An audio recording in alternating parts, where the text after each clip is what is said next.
Hello students, how are you? I hope you are fit and fine. Today we are going to learn a new lesson 1.5, the necklace. The necklace. तो necklace आपको तो मालूम है, most of the woman और girls where it.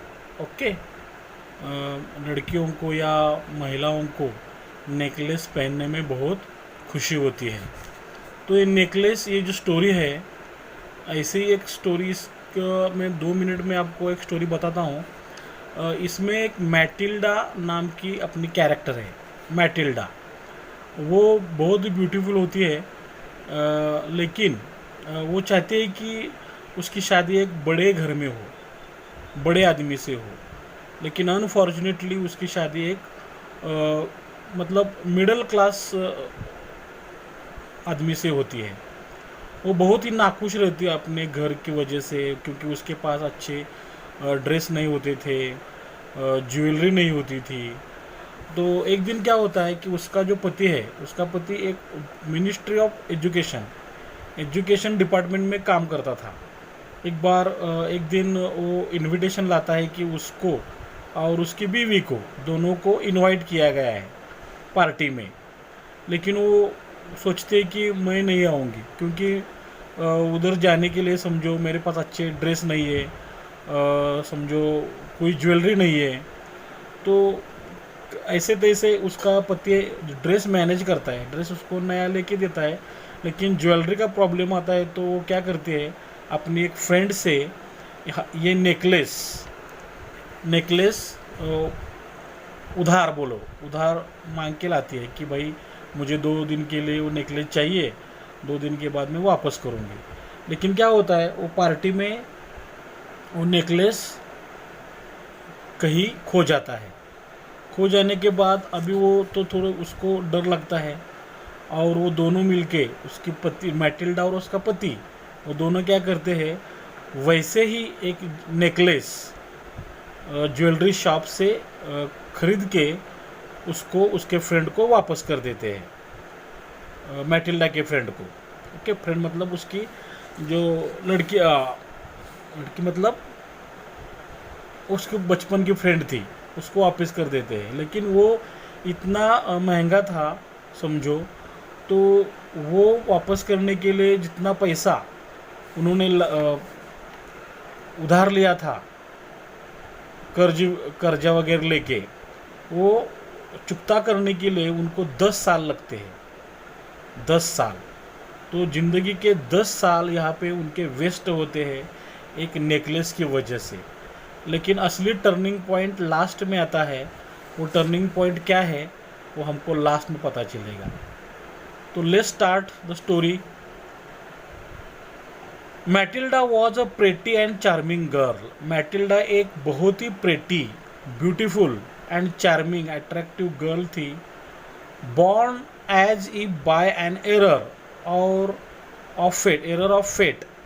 कि error मतलब mistake, fate destiny, नसीब की गलती से समझो उसका जन्म एक इंटो फैमिली ऑफ क्लर्क के फैमिली में हुआ था. She had no means of becoming known. मतलब नोन, उसको कोई जाने, कोई पहचाने. अभी उसका जन्म तो एक साधारण से परिवार में हुआ था.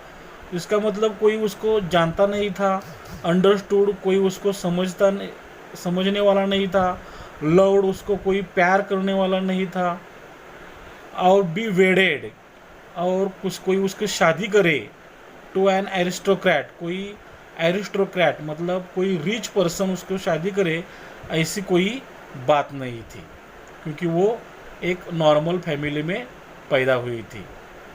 एंड सो, और इसकी वजह से she late herself be married. उसने शादी की टू माइनर ऑफिशियल. माइनर मतलब अनइम्पॉर्टेंट, एक common official at the ministry of education.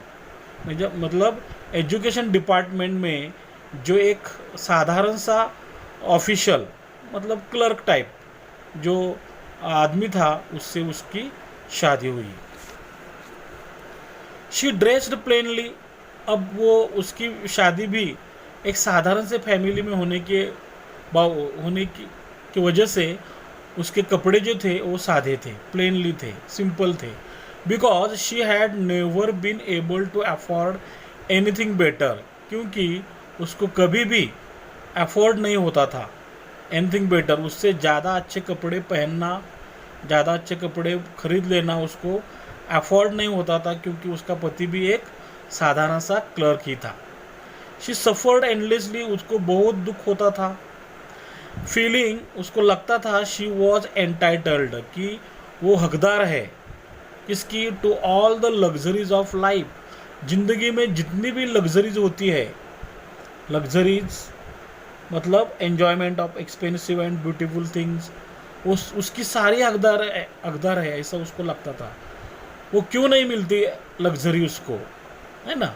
She suffered because, उसको बहुत तकलीफ होती थी, क्योंकि ऑफ हर शैबी, उसके एक शैबी मतलब in bad condition, poorly furnished, उसका घर था उसमें फर्नीचर नहीं था, मतलब कोई चेयर्स, कोई बेड, कोई सोफाज वगैरह उसमें नहीं थे, इसके लिए पुअर फर्निश्ड हाउस, इसके लिए उसको बहुत ही तकलीफ होती थी। ऑल दीज थिंग्स, ये सारी चीज़ें जो है, that another woman of her class, उसके ही क्लास के, उसके समान जो बाकी की औरत महिलाएं होगी, would not even have noticed, उनके ध्यान में शायद आया भी नहीं होगा, क्या, टॉर्मेंटेड हर, वो सारी चीज़ें उसको सताती थी, कि मेरे पास फर्नीचर नहीं है, मेरे पास लग्जरी नहीं है, मेरा घर शैबी है ना। तो उसकी सारी वो चीज़ें उसको टॉर्मेंट सताती थी, जो उसको सताती थी वो चीज़ें बाकी के वुमन के ध्यान में नहीं आती थी, कि भाई ऐसी कौन सी चीज़ें वो हमेशा परेशान रहती है, उनको तो ध्यान में नहीं आता था मैटिल्डा के बारे में। एंड मेड हर रिसेंटफुल, और वही चीज़ें उसको रिसेंटफुल, एंग्री बनाती थी, गुस्सा दिलाती थी, कि मेरा घर शैबी है, पुअरली फर्निश्ड है वगैरह।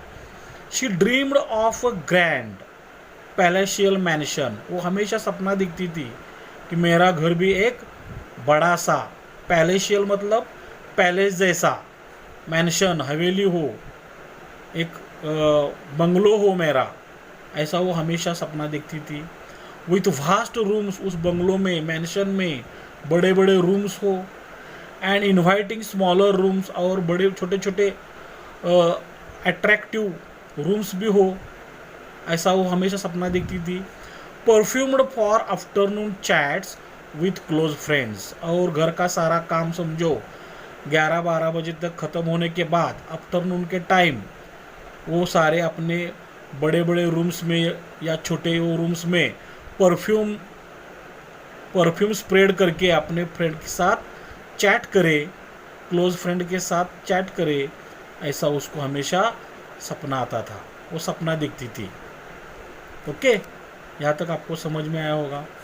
येट फिर भी she had no rich dresses, उसके पास कोई महंगे वाले कपड़े नहीं थे, नो ज्वेल्स, कोई ज्वेल्स नहीं थे, नथिंग, कुछ भी नहीं था। And these where the only things, और यही चीज़ें शी लव्ड, वो बहुत पसंद करती थी।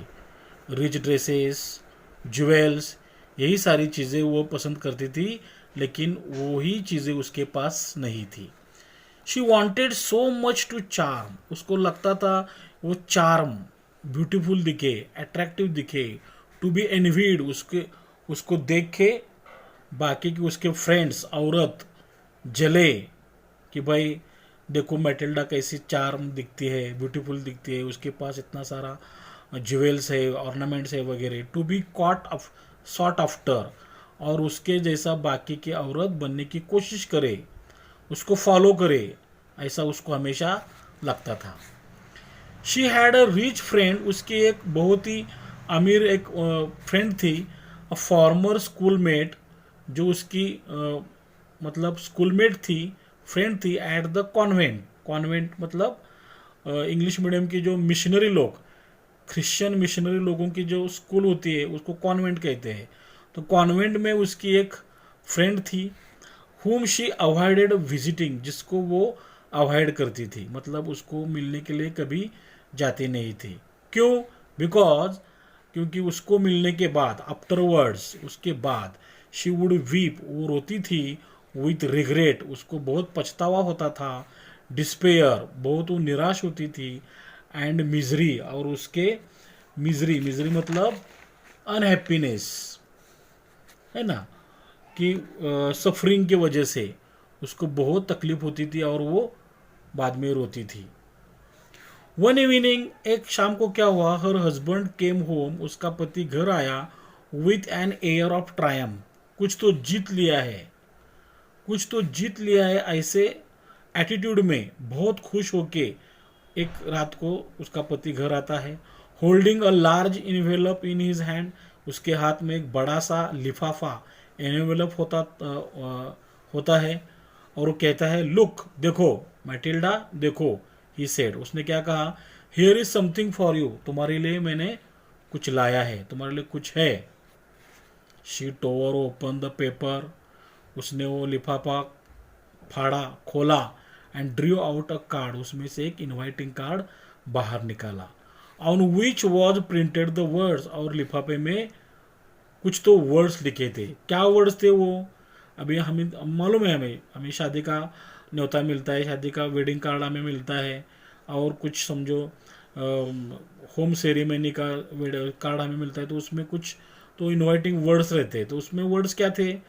The minister of education and ma'am, ma'am मतलब madam, ma'am Georges Ramponneau, minister of education, minister है, और उसकी मैडम, उनकी पत्नी मैम जॉर्जेस रैम्पूनू, वो दोनों ने रिक्वेस्ट की है, द प्लेजर, कि आप आएंगे तो खुशी होगी, ऑफ यम, यम मतलब यहाँ पे देखो मैनशर, MONSIEUR, मैनशर मतलब सर या मिस्टर, मिस्टर के लिए मैनशर कहा जाता है फ्रेंच में, ये फ्रेंच वर्ड में देखो यहाँ पे M stands for monsieur, and ma'am, madam stands for madam, French terms of address like mister and missus in English. Okay, तो ये फ्रेंच है। मैनशर मतलब मिस्टर या sir, and ma'am Loisel's company, क्या आप दोनों आएंगे तो हमें बहुत ही खुशी होगी, एट द मिनिस्ट्री, मिनिस्ट्री में मतलब वहाँ पे डिपार्टमेंट में, मतलब हॉल में, वो समझो, on the evening of Monday, Monday के इवनिंग में, जनवरी 18, मतलब जनवरी 18 को वो प्रोग्राम, वो पार्टी होने वाली थी, तो आप दोनों आएंगे तो हमें बहुत ही खुशी होगी, ऐसे उनको वो इनविटेशन मिला, ऐसे उसको वर्ड उसमें छपे थे इनविटेशन कार्ड पे। अभी वो पढ़ने के बाद, उसने वो इनविटेशन कार्ड पढ़ा, पढ़ने के बाद इंस्टेड ऑफ बीइंग डिलाइटेड, तो उसको खुश होना चाहिए था, एक्चुअली उसको खुश होना चाहिए था कि हमें समझो पार्टी में जाने को मिल रहा है, बहुत एंजॉय करेंगे, बहुत खुशी मनाएंगे वगैरह, लेकिन ऐसा हुआ नहीं। As her husband had hoped, उसको पति को होप था, उसको होप क्या था कि उसकी बीवी बहुत खुश होगी, लेकिन इसके बजाय क्या हुआ, she threw the invitation on the table resentfully, उसने रिसेंटफुली मतलब एंग्रीली, नाखुशी से वो इन्विटेशन टेबल पे फेंक दिया, एंड मटर्ड, और बोली, क्या बोली, what do you want me to do with that, उसके साथ ये इन्विटेशन कार्ड है, मैं क्या करूंगी, क्यों लाए वो इन्विटेशन, क्या फायदा है, and what do you expect me to wear if I go, अगर मैं जाना भी चाहूं वो पार्टी में, तो आप क्या एक्सपेक्ट करते हैं कि मैं पहनूं, क्या पहनूं मैं, मेरे पास पहनने के लिए, इतनी बड़ी पार्टी में जाना है, पहनने के लिए मेरे पास अच्छी ड्रेस है क्या, क्या पहनूं मैं, ऐसा वो अपने पति को मैटिल्डा कहती है। तो आपको तो मालूम है, हमेशा औरत लोगों की कंप्लेंट रहती है, उसके पास कितनी भी साड़ियाँ हो, कितनी भी ड्रेस हो, लेकिन वो क्या कहते हैं, मेरे पास कोई साड़ी, अच्छी साड़ी नहीं है, अच्छा ड्रेस नहीं है। देखो, ये जो इंडिया में भी जो औरत लोग कंप्लेंट करती है, वैसे फ्रेंच में भी कर रही है, मतलब सारी दुनिया की औरतों का यही कंप्लेंट होता है कि उसके पास कोई अच्छा ड्रेस नहीं है, कुछ अच्छा साड़ी नहीं है वगैरह। तो वो क्या कहती है कि अगर मैं पार्टी में जाऊं भी तो मेरे पास अच्छा ड्रेस नहीं है। ऐसा सुनने के बाद ही हैडंट थॉट ऑफ दैट, उसने सोचा ही नहीं था कि वही ऐसा कुछ वो बोलेगी। तो ही स्टैमर्ड, वो कुछ बोल नहीं पाया। स्टैमर्ड मतलब वो लड़खड़ाया कि कुछ बोलो, बोले या ना बोले। वो क्या बोलता है फिर भी, वाई, ऐसा क्यों बोल रही हो? The dress you go to the theatre in, तुम्हारे पास जो अच्छा ड्रेस है वो तुम थिएटर में जाती हो। थिएटर मतलब कोई नाटक वगैरह देखने के लिए। पहले ज़माने में समझो अगर ये पुरानी पुराना जो अगर लेसन होगा, ये स्टोरी होगी, तो थिएटर में नाटक भी होते थे। तो नाटक देखने के लिए जाती हो, मूवी देखने के लिए जाती हो, वो ड्रेस जो है तो अच्छा ड्रेस है। It seems very nice to me, मेरी मुझे लगता है वो ड्रेस बहुत अच्छा है, वो आप पहन पहन सकते हो, ऐसा वो उसका पति उसको कहता है। तो आई होप यहाँ तक आपको अच्छी तरह समझ में आया होगा।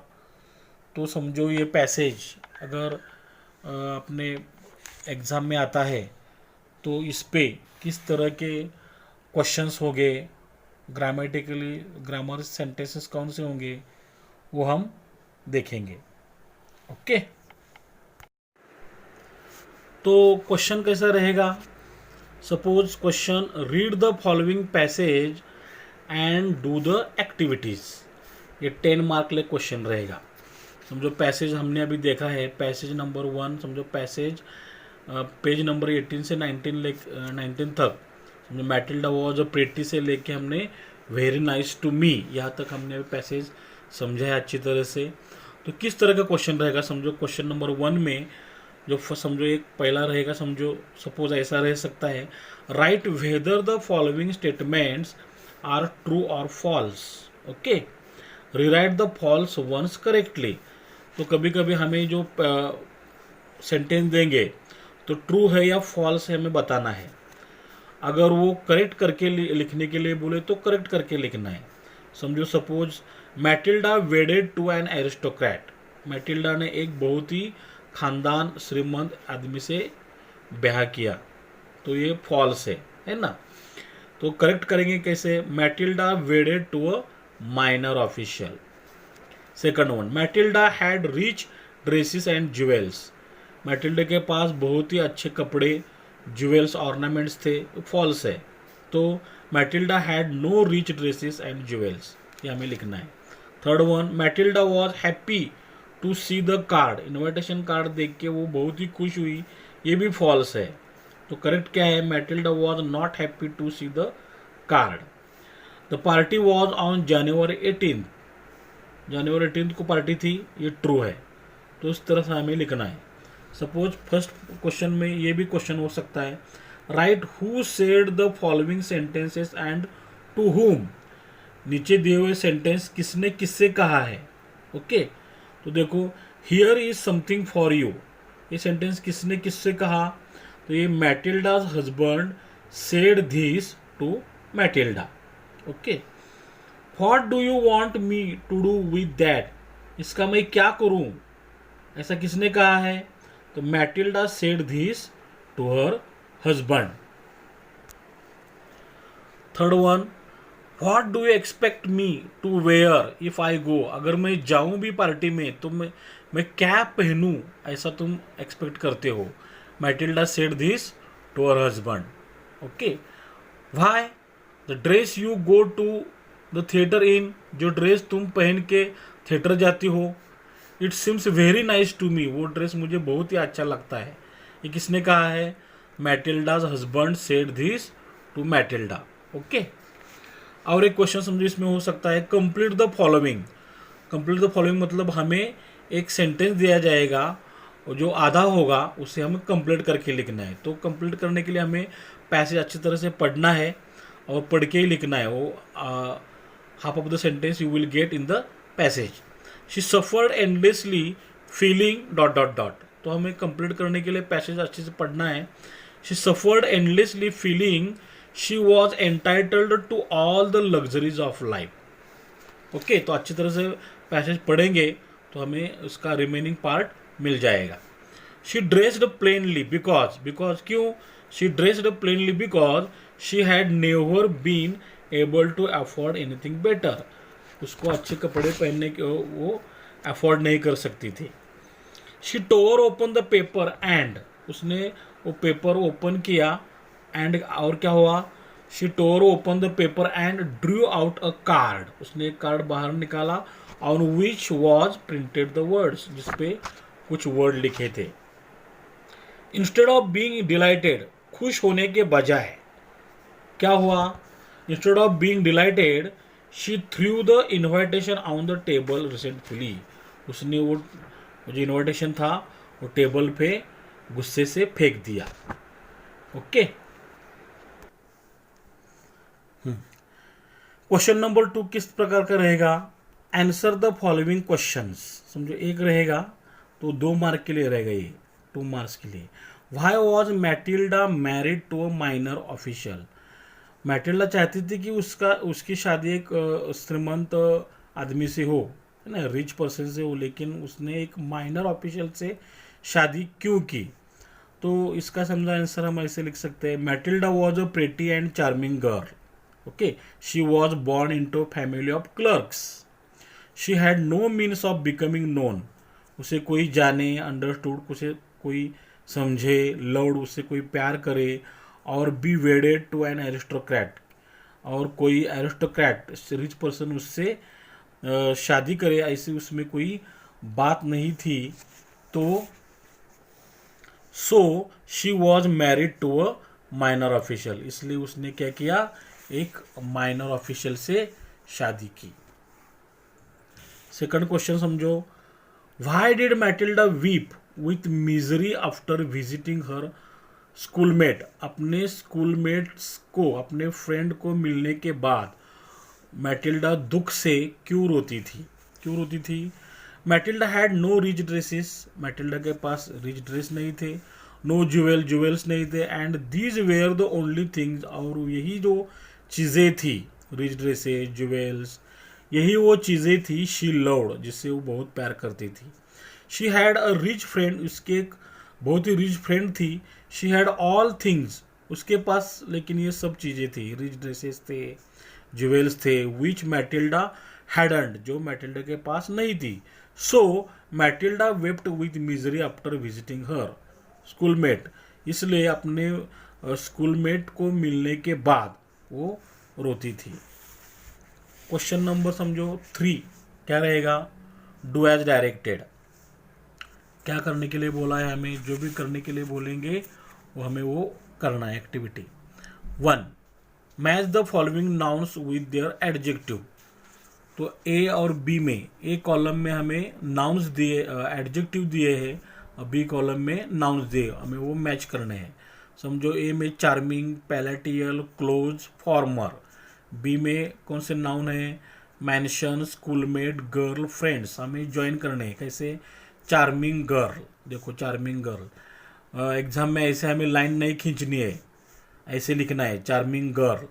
पैलेटियल, mansion, close, friends, former, schoolmate. Second, write down the adjectives from the passage that describe Matilda.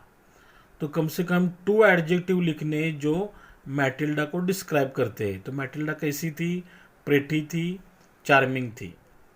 Fourth, pick out adverbs ending with ly from the passage. Passage में जो एडवर्ब है जिसका एंड ly से होता है, ऐसे एडवर्ब हमें लिखने हैं. तो plainly, endlessly, poorly, only, resentfully, ये सारे एडवर्ब्स पैसेज में है. Fifth one, pick out any 2 collocations from the passage. Passage में से हमें कोई भी 2 कोलोकेशंस लिखने. कोलोकेशंस क्या होता है, कोलोकेशंस मतलब 2 ऐसे वर्ड होते हैं जो साथ साथ में आते हैं, साथ में आने के बाद उसका एक मीनिंग निकलता है. तो कौन से ऐसे 2 वर्ड्स है, तो minor official, palatial mansion, afternoon chats, close friends, former schoolmate. Okay. Sixth one, write down 2 compound words from the passage. तो हमें कंपाउंड वर्ड्स मतलब क्या होता है, 2 वर्ड्स होते हैं लेकिन वो एक साथ एक साथ आते हैं। देखो अंडरस्टूड, अंडर और स्टूड ये दोनों मिलके एक वर्ड हुआ है। कोलोकेशन में और कंपाउंड वर्ड में क्या फर्क है? तो अंडरस्टूड ये दोनों वर्ड चिपक के आते हैं और ये अलग अलग आते हैं, ध्यान में रखो। ओके, एनीथिंग, एनी और थिंग में एनी और थिंग मिलके एनीथिंग बना है। अनादर, एन और अदर मिलके अनादर हुआ है। आफ्टर और नून मिलके आफ्टरनून। स्कूल और मेट मिलके स्कूल मेट। आफ्टर और वर्ड्स मतलब मिलके आफ्टर वर्ड्स। समथिंग, सम और थिंग मिलके समथिंग। ओके, इसे हम कंपाउंड वर्ड कहेंगे। सेवंथ कौन सा रहेगा समझो, find the meanings of the following words. तो हमें कभी कभी वर्ड दिए जाएंगे, उसका हमें मीनिंग देने के लिए बोलेंगे, और give one word for the following words. उसका उल्टा भी कहेंगे कि जो उसका एक्सप्लेनेशन होता है, मीनिंग वर्ड दिए होते हैं, उसका हम एक वर्ड पैसेज में दे के लिखना है।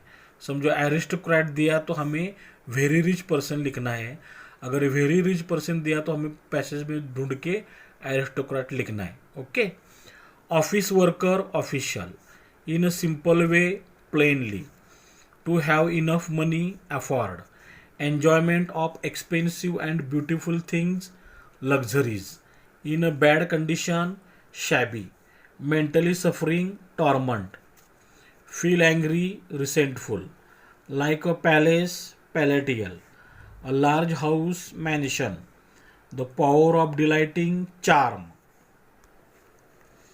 feeling of dissentiment envied, qualified privileged empowered entitled, a feeling of sadness regret, the paper cover for letter envelope, expressing bitterness resentfully, said in low voice with irritation, mutter, hesitate and repeated sound while talking, stammer. Okay, eighth question कैसा रहेगा समझो, give synonyms मतलब similar words for the following. Beautiful pretty, attractive charming, mistake error, destiny fate, unimportant minor, impressive splendid, grand, large very big vast, attractive inviting, later afterwards, suffering unhappiness misery, grasping holding, enjoyment recreation pleasure, happy delight, think believe expect। Ninth one कैसा रहेगा, give antonyms opposite words for the following. Ugly pretty, okay, unattractive charming, major minor, worse better, beforehand afterwards, small large, nothing something, put in drew out, sad delighted, happily resentfully. Tenth, give opposites using prefixes. तो हमें opposite words बनाने हैं, कैसे?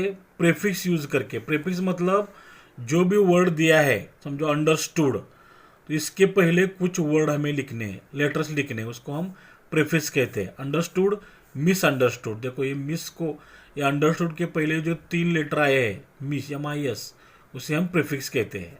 Married unmarried, यहाँ पे un, official unofficial, able unable, furnished unfurnished, pleasure displeasure, expect unexpect. Next question समझो, give nouns, give verbs, give adjectives, give adverbs forms. ऐसा हमें क्वेश्चन पूछ सकते हैं। तो मैंने क्या किया, यहाँ पे चारों एक जगह एक कॉलम में ले आए, एक चार्ट में ले आए, नाउन वर्ब एडजेक्टिव और एडवर्ब। तो चारों एक जगह आएंगे। समझो नाउन प्रेटीनेस है, उसका वर्ब नहीं होता है। Adjective pretty, adverb pretty, pretty pretty होता है। Noun charm, verb charm, adjective charming, adverb charmingly. Noun error, इसका वर्ब नहीं होता है। Adjective erroneous, adverb erroneously. Noun official, इसका वर्ब नहीं होता है। एडजेक्टिव भी ऑफिशियल ही है और एडवर्ब ऑफिशियली है। Noun education, verb educate, adjective educated. Third form का कभी कभी एडजेक्टिव करके भी यूज़ करते हैं, इसका एडवर्ब नहीं है। नाउन प्लेन, इसका वर्ब नहीं है। Adjective plain, adverb plainly. Noun ending, verb end, adjective endless, adverb endlessly. Noun luxury, इसका वर्ब नहीं होता है। Adjective luxurious, adverb luxuriously. Noun life, इसका वर्ब लाइव, एडजेक्टिव लाइवली, इसका एडवर्ब नहीं होता है क्योंकि इसमें एलवाई आया है, यहाँ पे आया है। शैबी एडजेक्टिव है, एडवर्ब शैबीली, इसका वर्ब और नाउन नहीं होता है। पॉवर्टी नाउन, वर्ब नहीं है। Poor adjective, poorly adverb. Notice noun, verb notice, adjective noticeable, adverb noticeably. Noun torment, adjective verb torment, adjective adverb नहीं होता है। Resentment noun, verb resent, adjective resentful, adverb नहीं है।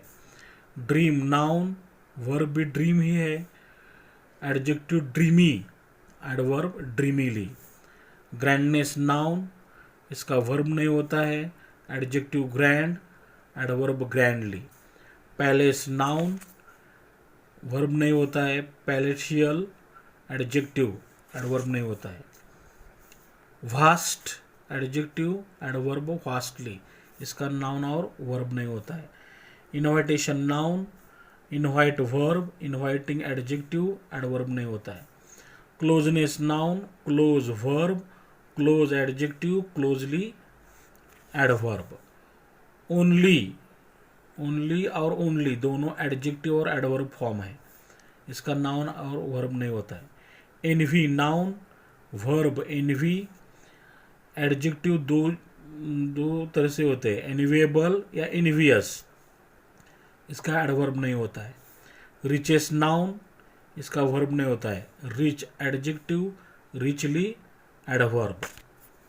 द फॉर्मर नाउन, इसका verb नहीं होता है, farmer adjective, formerly adverb.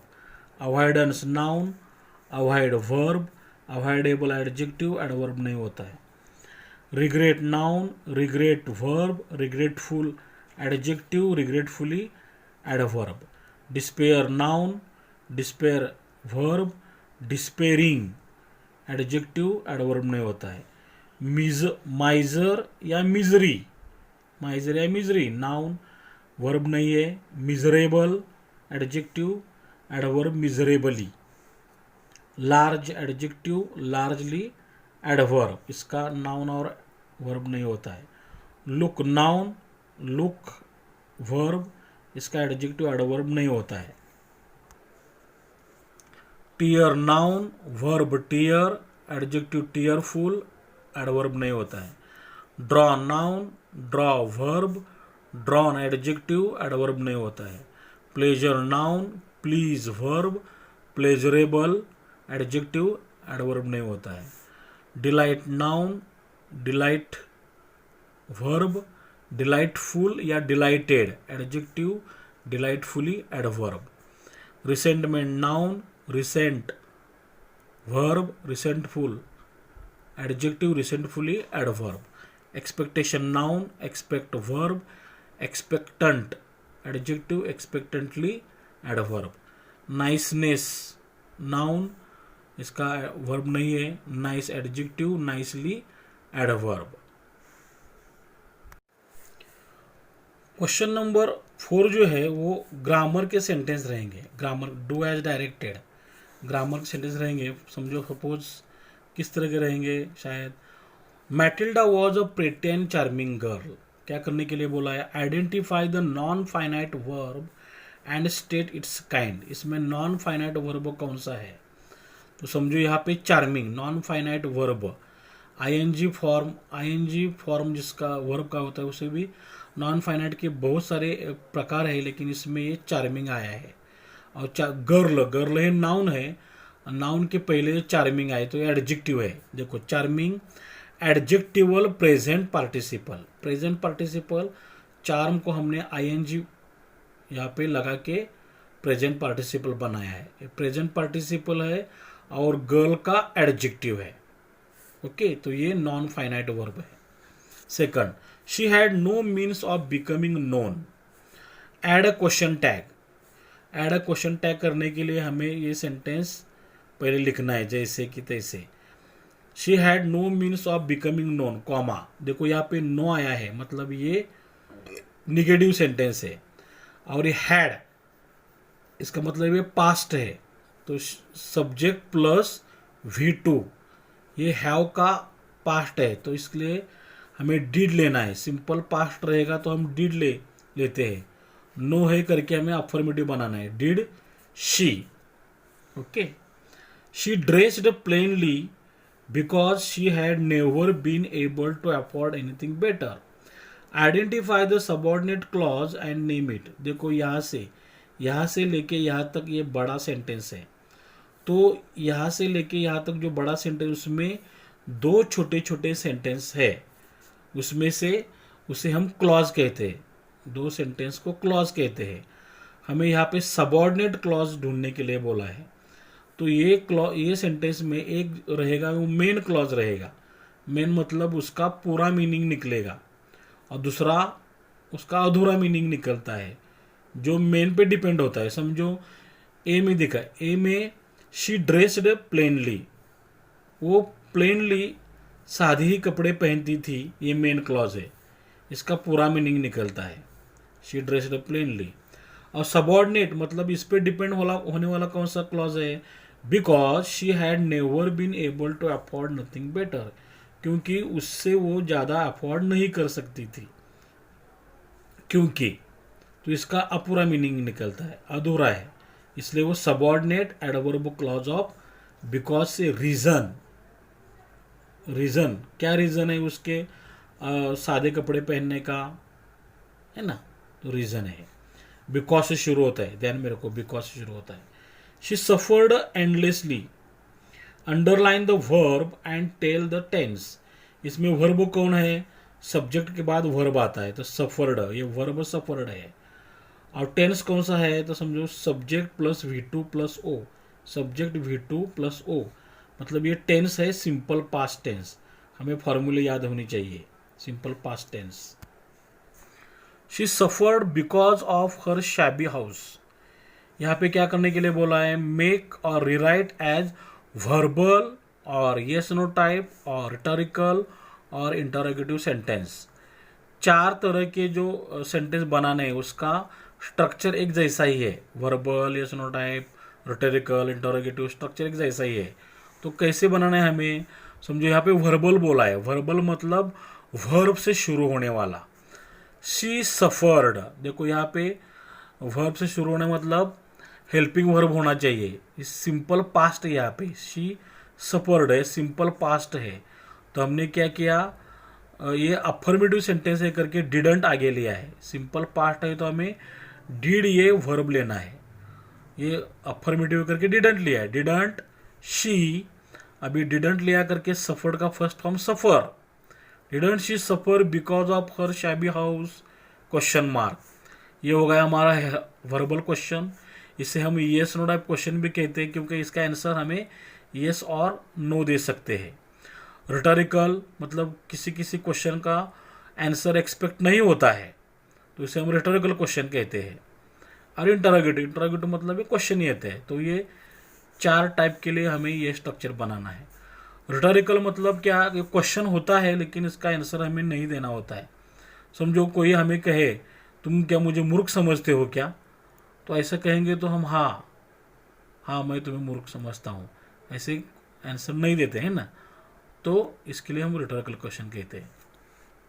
6th, all these things that another woman of her class would not have noticed tormented her। बहुत ही बड़ा sentence है लेकिन घबराने की जरूरत नहीं है। देखो यहाँ पे क्या किया है, identify the subordinate clause and name it. यहाँ पे भी यहाँ से लेके यहाँ तक बड़ा सेंटेंस में दो सेंटेंसेस है, उसे हम क्लॉज कहेंगे, छोटे सेंटेंस को क्लॉज कहेंगे। तो उन्होंने भी यहाँ पे सबऑर्डिनेट क्लॉज कौन है ये ढूंढने के लिए बोला है। समझो ए में ऑल दीज थिंग्स, देखो यहाँ पे कॉमा है ना, मतलब यहाँ से ये आगे, यहाँ से उसका कुछ संबंध नहीं, समझो ऑल दीज थिंग, ये सारी चीज़ें, ये हमारा समझो सब्जेक्ट हो गया। तो वर्ब कौन है, टॉर्मेंटेड हर, यहाँ पे देखो यह कॉमा है, ये दो कॉमा के बीच में ये जो सेंटेंस है, ये सेंटेंस क्या करता है, इसके बारे में ज़्यादा इन्फॉर्मेशन देता है। तो हमारा मेन क्लॉज है all these things tormented her, all these things tormented her, ये सारी चीज़ें वो उसे सताती थी, ये मेन क्लॉज है। कौन सी चीज़ें, that another woman of her class would not have noticed, ये हमारा सबऑर्डिनेट क्लॉज है जो इस पे डिपेंड है कि जो चीज़ें उसके क्लास की औरतों के ध्यान में भी नहीं आती होंगी। ये सबऑर्डिनेट एडजेक्टिव क्लॉज है, जो चीज़ें दैट से शुरू होता है, थिंग्स के बदले में ज़्यादा इन्फॉर्मेशन देता है। Okay, she dreamed of a grand palatial mansion, rewrite as past perfect tense, हमें सेंटेंस पास्ट परफेक्ट में लिखना है। तो हमें इसका फार्मूला मालूम होना चाहिए। Past perfect tense formula subject plus had plus VT plus O. Okay, she had, dream third form dreamed, she had dreamed of a grand palatial mansion. She had no rich dresses, rewrite as affirmative sentence, affirmative लिखना है, मतलब ये हमें no निकालना है। She had, rich के opposite poor, she had poor dresses, उसके कपड़े बहुत ही पुअर, पुअर मतलब कम स्टैंडर्ड वाले, है ना। These where the only thing she loved, फिर एक बार ऐड क्वेश्चन टैग के लिए बोला है। ऐड क्वेश्चन टैग के लिए हमें सेंटेंस वैसे ही लिखना है, these where the only thing she loved, comma, यहाँ पे देखो वेयर है और ये अफर्मेटिव सेंटेंस है करके हमने वेरेंट, वेरेंट लिया है और दीज के बदले दे लिया है, ध्यान में रखो। दीज या दोज, THOEC से शुरू होता है तो हमें यहाँ पे दे लेना है। She wanted so much to charm, identify the non finite infinitive verb, infinitive verb यहाँ पे हमें ढूंढना है। इन्फिनेटिव क्या होता है, infinitive is equal to to plus verb, यहाँ पे टू प्लस वर्ब कौन है, she wanted so much to charm, देखो यार टू चार्म वर्ब है, इन्फिनेटिव है। She had a rich friend, make negative, इसे हमें निगेटिव बनाना है, उसकी एक बहुत ही रिच फ्रेंड थी। अभी देखो यहाँ पे हैड सिंपल पास्ट है करके हमने शी डिडंट, हैड का first form have, she didn't have a, rich का opposite poor, poor friend. Okay, she had a rich friend whom she avoided visiting, उसकी एक बहुत ही रिच फ्रेंड थी जिसे मिलना वो टालती थी। Identify the subordinate clause and name it, इसमें भी दो छोटे छोटे सेंटेंस है, उसे हम क्लॉज कहते हैं। इसमें से एक मेन है और दूसरा उस पर डिपेंड होने वाला सबऑर्डिनेट है। She had a rich friend, उसकी एक श्रीमंत मतलब रिच फ्रेंड थी, ये हमारा मेन क्लॉज है। ओके, और हुम शी अवॉइडेड विजिंग, जिसको वो टालती थी, जिसको, हुम जिसको, किसको, अपने फ्रेंड को, फ्रेंड के बारे में ज़्यादा इन्फॉर्मेशन है सेंटेंस देता है करके सबऑर्डिनेट एडजेक्टिव क्लॉज है। फ्रेंड ये नाउन है और ये नाउन के बदले ज़्यादा इन्फॉर्मेशन जो वर्ड देता है उसे हम एडजेक्टिव कहते हैं, तो ये एडजेक्टिव क्लॉज है। She would weep with regret, underline the modal auxiliary, यहाँ पे मॉडल ऑक्सिलरी कौन है देखो, एंड टेल इट्स फंक्शन, उसका फंक्शन क्या है। तो वुड ये हमारा मॉडल ऑक्सिलरी है, shall, should, will, would, can, could, may, might, must, ought to, need, dare, used to, इतने सारे मॉडल ऑक्सिलरीज है। तो ये मॉडल ऑक्सिलरी है, इसका फंक्शन क्या है, पास्ट हैबिचुअल एक्शन, पास्ट में हैबिट रहता था, पहले रोती थी अब नहीं, इसका मतलब ये है past habitual action would. Look देखो, ही सेड, उसने कहा, here is something for you, तुम्हारे लिए कुछ लाया हूँ, तुम्हारे लिए कुछ है। मेक इनडायरेक्ट स्पीच, यहाँ पे इनडायरेक्ट बनाना है, मतलब ये डबल इन्वर्टेड कॉमा में जो भी होता है वो डायरेक्ट होता है, डायरेक्ट बोला गया है, तो हमने इनडायरेक्ट लिखना है। इनडायरेक्ट कौन बोला यहाँ पे, तो ही सेड, ओके, वो बोला, उसने कहा क्या, लुक, देखो, देखो ये मतलब ये इम्पेरेटिव सेंटेंस है, इम्पेरेटिव आज्ञाकारी सेंटेंस, तो हमें इसे टू से जोड़ना है। He said to look, okay, ये इसने हमने यहाँ से शुरुआत की, ही सेड टू लुक। अभी ये बचा है एंड, और क्या कहा, एंड हियर का मतलब अभी बोलते वक्त हियर है, अभी पास्ट में हो गया है, तो सेड ए पास्ट है तो देयर होगा, जो घटना घट के गई है तो कहते वक्त हम देयर कहेंगे। एंड देयर अपॉस्ट्रोफी बेस मतलब इज होता है यहाँ पे, was, there was something for you, ये मैटिल्डा के लिए बोला है, तुम्हारे लिए मतलब उसके लिए, her, okay. He said to look and there was something for her. She tore open the paper and drew out a card. Rewrite as simple sentence, देखो यहाँ पे दो सेंटेंस एंड से जुड़े हैं। She tore open the paper यहाँ पे एक सेंटेंस है, she drew out a card यहाँ पे दूसरा सेंटेंस है, ये एंड से जोड़ा है, तो ये कंपाउंड सेंटेंस है। कौन सा है, ये कंपाउंड, ध्यान में रखो। अगर सेंटेंस में एंड आता है तो एंड के पहले का, एंड के बाद का दो सेंटेंस होते हैं उसे जोड़ के कंपाउंड होता है। तो हमें सिंपल करने के लिए बोला है। सिंपल कैसे करेंगे, देखो सिंपल करने के लिए समझो सब्जेक्ट हमारा शी है, इसके बाद टोअर है, ये वर्ब जो है वर्ब का हम आईएनजी फॉर्म बनाएंगे। तो टोअर ये पास्ट में, टोअर का फर्स्ट फॉर्म है टीयर, तो टीयर का टेयरिंग, देखो tearing open the paper, okay, यहाँ पे कॉमा देना है और जो एंड निकालना है हमें, पेपर तक लिखा, एंड निकाल के सब्जेक्ट कौन है, शी है, यहाँ पे लिखना है she drew out a card. Paper फाड़ के उसने एक कार्ड बाहर निकाला। She threw the invitation on the table resentfully, on the table के नीचे अंडरलाइन, देखो यहाँ पे अंडरलाइन है। Frame WH question to get the underlined part as an answer, हमें इस तरह से डब्ल्यूएच क्वेश्चन बनाना है कि ऑन द टेबल जो वर्ड है वो आंसर आना चाहिए, ओके। उसने इन्विटेशन फेंका, कहाँ फेंका, कहाँ पे, ऑन द टेबल, इसका मतलब कहाँ, वेयर, देखो यहाँ पे वेयर है, वेयर शुरुआत किया। अभी ये जो पार्ट है उसे हमें अवॉइड करना है, हाँ, तो और जो बचा है उसका हम वर्बल बनाएंगे। वर्बल मतलब ये सुनो टाइप क्वेश्चन, यहाँ पे सी थ्रू, ये सिंपल पास्ट है, सिंपल पास्ट है करके हमने लिया did, where did she, did लिया करके हमने फर्स्ट फॉर्म थ्रो लेना है, थ्रो द इन्विटेशन, ये हमें लेना नहीं है resentfully. Where did she throw the invitation resentfully, उसने गुस्से से वो इन्विटेशन कार्ड कहाँ फेंका, आंसर मिला on the table, okay. It seems very nice to me, ये मुझे बहुत ही अच्छा लगता है। मेक एक्सक्लेमेटरी, एक्सक्लेमेटरी बनाना है।